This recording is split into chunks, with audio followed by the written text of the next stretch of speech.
Só que assim, tu percebe que todas as crianças têm essa mesma criação, né? Desenvolvimento, né? Ou deveriam ter. Ou deveriam ter, exatamente.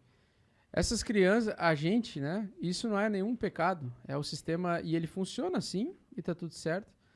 Mas ele não prepara a nossa psicologia para o inevitável, o caos e o que a gente não consegue controlar.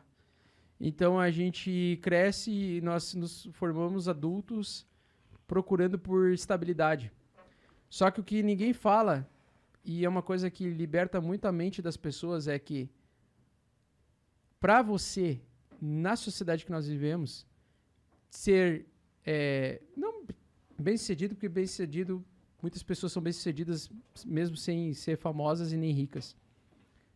Porque ser sucedido é uma coisa que também depende de cada pessoa. Né? Tem gente que tá bem sucedida e muito feliz. Exatamente. Com, sei lá. Cara, eu vejo... Meu pai é uma pessoa assim. O cara com uma chacrinha no meio do nada, Meu pai é autossustentável, assim. tá Meu ligado? pai é assim. Pra mim, essa pessoa mais bem-sucedida que existe, tá ligado? E simples, né? Sim. E aí o que acontece? A gente tem o nosso cérebro preparado para buscar a estabilidade. Então tudo que acontece fora do que é o comum, no início a gente tende a reagir muito mal. Então, por exemplo, um primeiro fracasso de passar na prova da CNH gera um estresse traumatizante para muitas pessoas. Não sei se vocês sabiam, mas a maior parte dos brasileiros Eu provei, foi estressante pra caralho, inclusive. Tu chora, tu... Não cheguei a tanto, mas fiquei puto. Mas tu fica puto, tu fica triste, tu se sente um merda. Sim, porque... fala assim, mano, pelo amor de Deus, eu sei dirigir, eu só não sei fazer baliza. Porque com 18 anos é a primeira experiência de fracasso que a maioria das pessoas experimenta. O fracasso de você fracassar na CNH. Outras pessoas já fracassaram antes, tipo rodar de ano, por exemplo. Ah, eu sou fracassado desde o prezinho, que foi quando a primeira vez que eu repeti. Exatamente. Só que o que acontece, né? É verdade, eu não tô nem zoando. Só que o que acontece? A gente tem medo de fracassar, né? E assim como nós temos medo de fracassar, e a gente quer sempre estar estável, a gente não consegue aceitar coisas voláteis. Então, uma das coisas mais difíceis quando uma pessoa entra no mercado, cripto, é de aceitar que ela colocou 100 mil reais, que ela ficou 30 anos trabalhando em Bitcoin, comprou Bitcoin, 100 mil reais, num aporte de uma vez, e um dia depois cai 5%. Aqueles menos 5.000% que ela está enxergando na tela, ela nem realizou, ela nem entendeu que, por exemplo, se ela comprou, vamos imaginar que o Bitcoin está custando 100 mil reais, 100 mil reais, um Bitcoin inteiro. Ela não se atenta que se está valendo 95 ou 115, continua sendo um Bitcoin. Certo? Então por que ela sofre? É porque que ela sabe quão difícil foi conseguir juntar 100 mil reais e o quão torturante para ela vai ser conseguir recuperar 5 mil reais. Então para ela não ter talvez experiência de perder 10 mil reais ou 20 mil reais, ela prefere realizar o prejuízo e emocionalmente ela se livra da situação.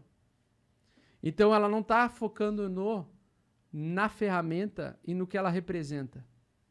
Ela está focando naquilo que ela está enxergando naquele momento por conta que ela não consegue lidar com a estabilidade.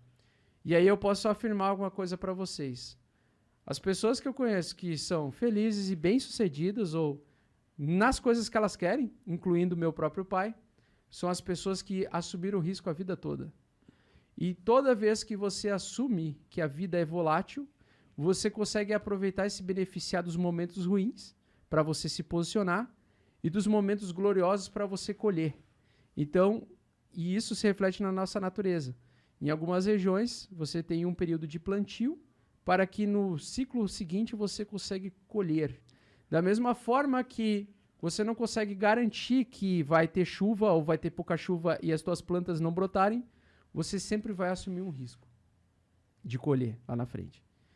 Então, o que acontece, e a minha missão na Terra, a minha mensagem que eu quero passar com o mercado cripto a volatilidade não é o problema, ela é a solução. Quanto mais volátil é o mercado, melhor.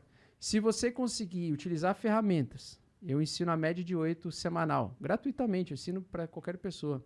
Você usar uma base matemática da cotação média em relação a 8 semanas anteriores, se o preço está sendo cotado acima dessa média, a tendência é que você valorize o seu dinheiro. É o momento em que você pode plantar e colher na frente.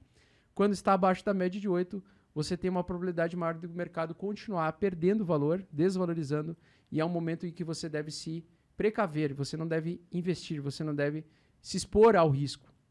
Então você tem que aprender a entender que a volatilidade ela existe e você tem que tentar usar uma ferramenta para conseguir amenizar esse risco. É a mesma coisa de você diversificar a carteira, né? É a mesma coisa, quase a mesma coisa. Não, tipo, é diferente o método, mas o propósito é o mesmo. O propósito é o mesmo. Assim. Então, quando vem um cara, às vezes, um pau no cu do mercado financeiro, fala que a análise gráfica não funciona, cara, você é burro, porque a análise gráfica ela não serve para você prever o futuro com uma bola de cristal. Não é para você se tornar o Laio do Thundercats, colocar a espada justiceira no meio da testa, falar, e espada justiceira me dê a visão além do alcance. É o olho de Tandera que dá visão além do alcance. Todo mundo acha isso, né, da análise gráfica, né? Você desenha lá e você projeta. É um identificamento de padrões, né? É um identificamento de padrões. A análise gráfica é para identificar padrões repetitivos e aumentar a tua probabilidade. E essa probabilidade tem, às vezes, 80% de que dê certo pro teu caminho e 20% que dá errado. Mesmo com a probabilidade de te dar 80% de chance de dar certo, a existência dos 20% se mantém a mesma. E a probabilidade se mantém a mesma. Então, ao longo do prazo, se você usar a estratégia, dá 100 você vezes, tende a ganhar. 20 vezes vai dar merda. Então, por isso que você tem que ter um setup. E não tem como você ser lucrativo no médio e longo prazo sem um setup. Um setup é você tomar uma decisão com base no que o gráfico está te mostrando. E é isso que eu basicamente ensino diariamente para todas as pessoas que eu consigo. Porque se você consegue dominar o mercado volátil, você consegue dominar a si mesmo.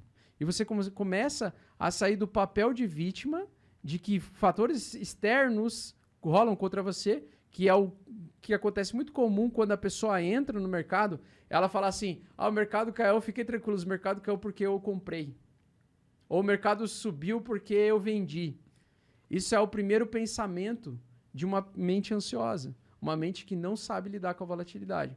Então, o grande segredo para qualquer pessoa, qualquer brasileiro ficar rico, mesmo começando com R$100, é aprender a lidar com a volatilidade, não se fazer de vítima e entender um setup matemático que tenha uma boa exposição matemática positiva e que você consiga, ao longo do tempo, multiplicar o seu capital. E essa é a famosa média de 8 que eu ensino para a galera.